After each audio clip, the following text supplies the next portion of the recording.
ক্যান্সারে আক্রান্ত হয়ে পঙ্গুত্বকে বরণ করা কামাল উদ্দিনের পাশে দাঁড়ালো স্বেচ্ছাসেবী মোহাম্মদ মহসিন। মিরসরাই উপজেলার মায়ানী ইউনিয়নের মোল্লাপাড়া গ্রামের মোহাম্মদ কামাল উদ্দিন দীর্ঘদিন যাবৎ পরিবার নিয়ে অসহায়ভাবে দিনাতিপাত করছেন। 2 বছর আগে উপজেলার বর্তাকিয়া বাজারে কামাল উদ্দিনের সাথে পরিচয় হয় স্থানীয় তরুণ সংগঠক মহসিনের। কামালের এমন দুর্দশা দেখে মহসিনের হৃদয়ে পীড়া দেয়। মনে মনে চিন্তা ছক আঁকেন কামাল উদ্দিনের জন্য কিছু করার। যেই ভাবা সেই কাজ। নেমে পড়লেন কামাল উদ্দিনের দিন বদলের কাজে। বুধবার 12 জুন বিকালে উপজেলার মায়ানী ইউনিয়নের 2 নং ওয়ার্ডে নতুন তৈরিকৃত কামালের স্বাবলম্বী স্টোর ফিতা কেটে আনুষ্ঠানিকভাবে উদ্বোধন করেন মিরসরাই উপজেলা পরিষদের চেয়ারম্যান এনায়েত হোসেন নয়ন।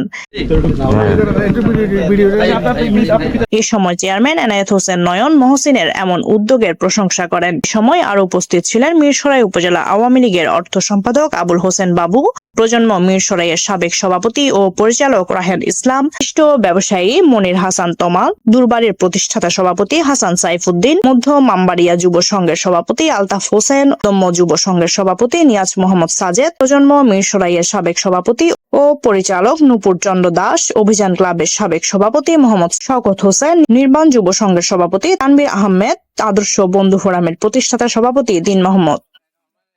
ধরনের উদ্যোগ আমাদের জন্য একটা দৃষ্টান্ত হয়ে থাকবে। আমি ধন্যবাদ জানাই যারা উদ্যোগটা গ্রহণ করেছেন, বিশেষ করে আমাদের সমাজকর্মী, তরুণ সমাজকর্মী, আমাদের বন্ধু, আমাদের ভাই, আমাদের মহসিনকে, যে